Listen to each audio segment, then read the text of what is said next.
a man is screaming, not just in pain and disbelief, because he's a decorated Roman general, because he thought the empire needed him, because he didn't think they'd strip the skin off his body while the crowd applauded. But that's exactly what's happening. His name? Lucius Quietus, war hero, kingslayer, empire builder, and now a human sacrifice, nailed upright, muscles twitching, blood pouring in rhythmic pulses as the executioner starts at the jawline and peels upward. The audience, loving it. Senators sip wine, soldiers place bets, children watch from the shoulders. It's not an execution, it's a spectacle. Because in ancient Rome, death was a performance art, and tonight's headliner, the empire's own golden boy. You've heard of crucifixions, lion pits, poisonings, but you've never heard this. The story they buried, the one so brutal, they tried to erase it from history. This is the flaying of Lucius Quietus, and it's so much worse than you think. But to understand how Lucius Quietus ended up on that stage, we need to rewind. Not by days, not by months, but decades. Because this man's journey from desert-born outsider to imperial war machine wasn't just unlikely, it was impossible by Roman standards. And maybe that's why they killed him the way they did. Lucius Quietus wasn't born into privilege. He wasn't born into power. In fact, he wasn't even born in Rome. He came from Mauritania, what is now northern Morocco, a land of heat, tribal conflict, and rough, wild independence. In Roman eyes, barbarian country. And Lucius? He was a Moor, the son of a local war chief, maybe even a nomad. So when he showed up in Roman military service as a cavalryman, most people probably assumed he'd die anonymous in some forgotten skirmish. But Quietus wasn't just another auxiliary.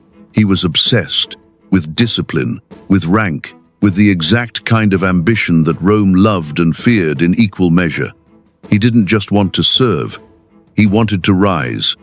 By the time Emperor Trajan launched his brutal wars in Dacia, that's modern-day Romania, by the way, Lucius Quietus had already clawed his way into command. And when the fighting began, Quietus thrived.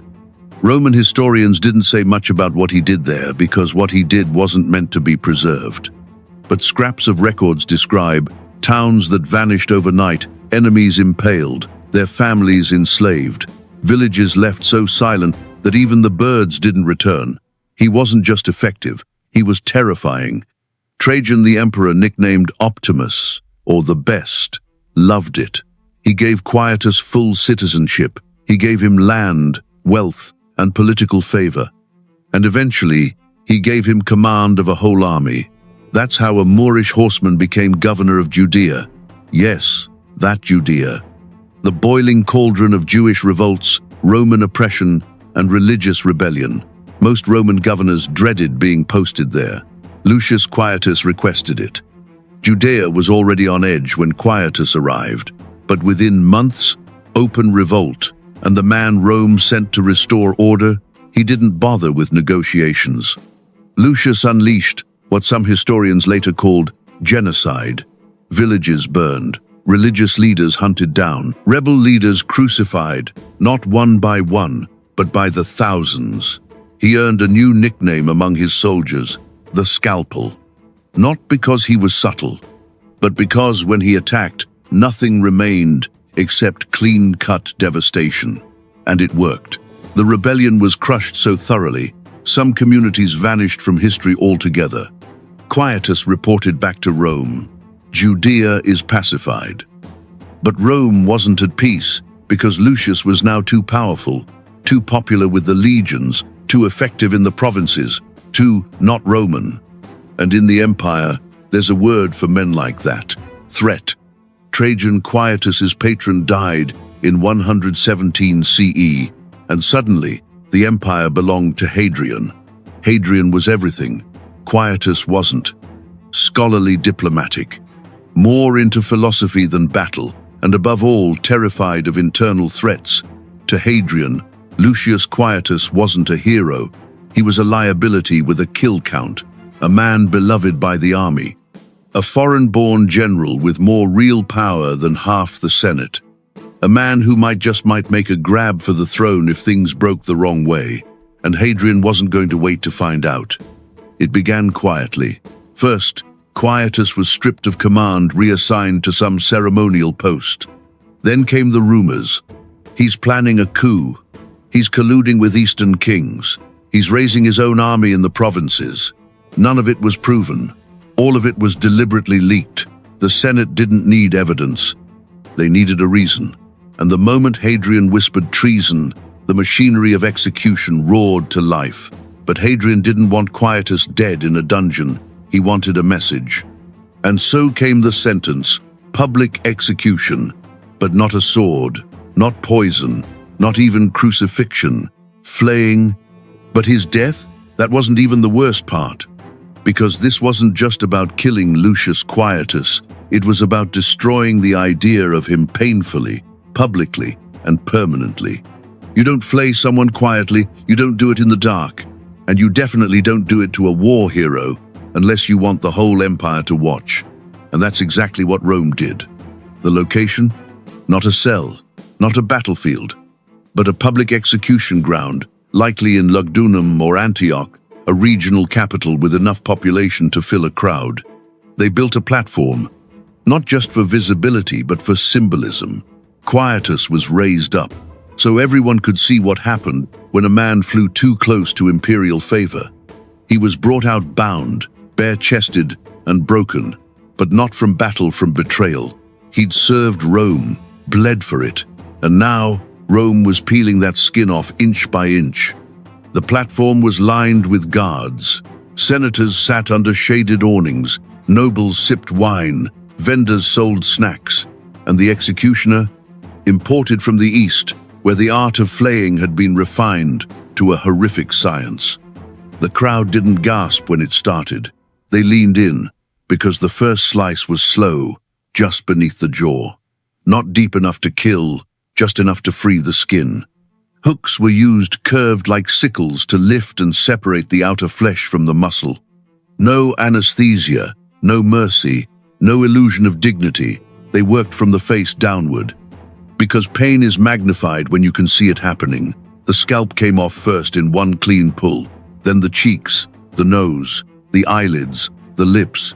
Quietus was still alive, still conscious, still trying not to scream. But everyone screams eventually.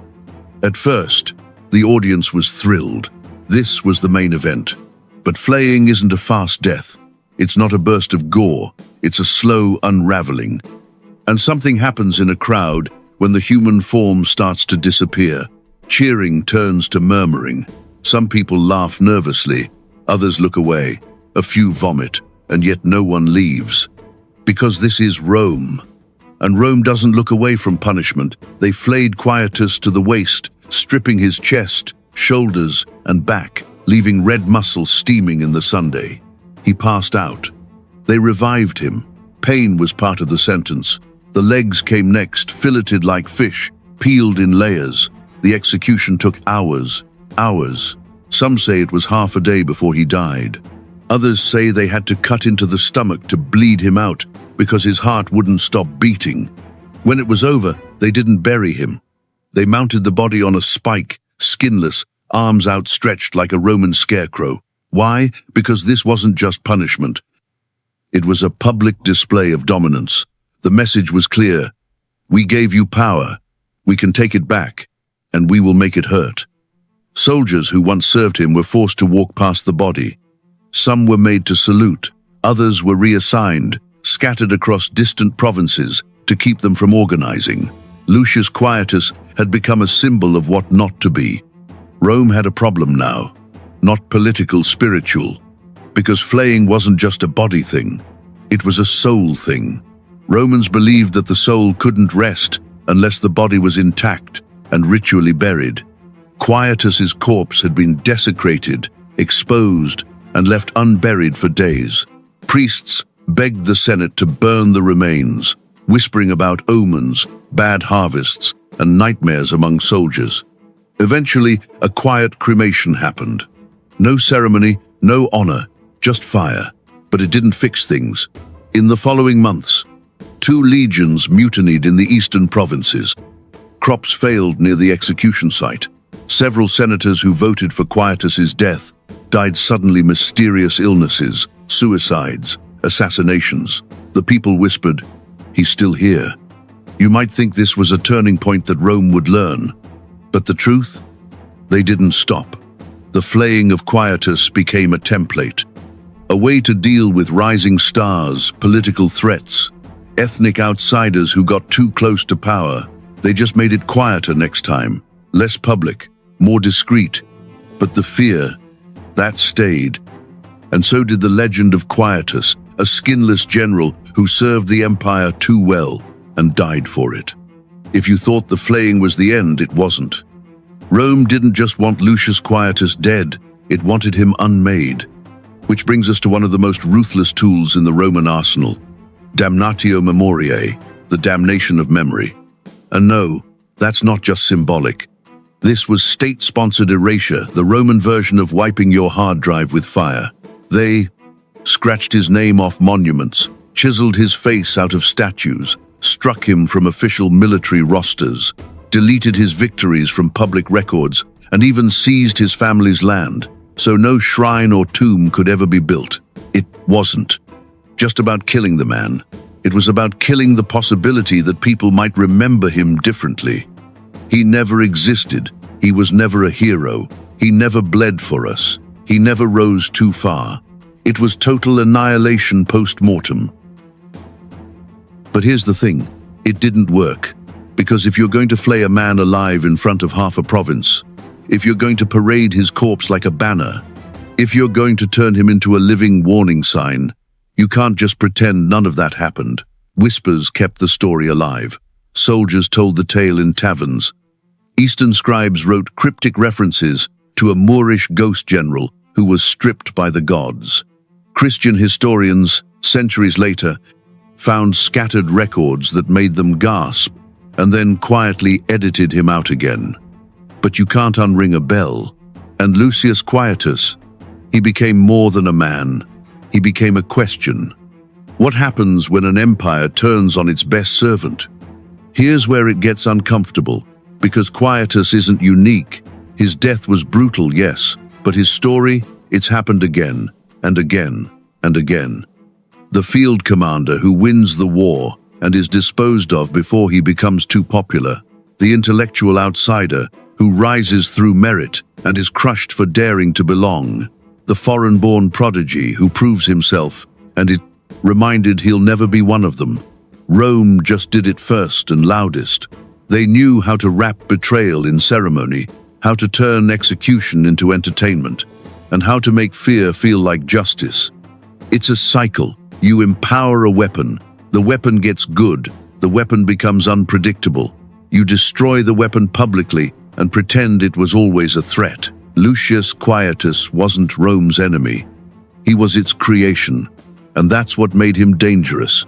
So what's left? No tomb, no statue, no name on marble walls, just fragments, a whisper in dusty Roman records, a cautionary tale half remembered by history nerds and specialists. And now maybe you, because remembering Lucius Quietus isn't about glorifying violence or turning a butcher into a martyr. It's about understanding how power works. Quietus was everything Rome said it valued. Strong, loyal, uncompromising, effective, devoted. And yet, when his usefulness ended, they skinned him alive and called it justice. That's not just Roman history. That's a warning label on every empire. Power doesn't fear traitors. It fears loyal men who don't need permission. It fears people who rise too fast, who aren't from the right family, who don't fit the mold but still wins the war. And when that fear takes hold, it doesn't whisper, it flays. Lucius Quietus served Rome better than anyone had a right to expect. He obeyed orders, he built victories, he expanded the empire, and for that, they tied him to a pole and peeled him like fruit before a roaring audience, not because he failed, but because he might have succeeded too well.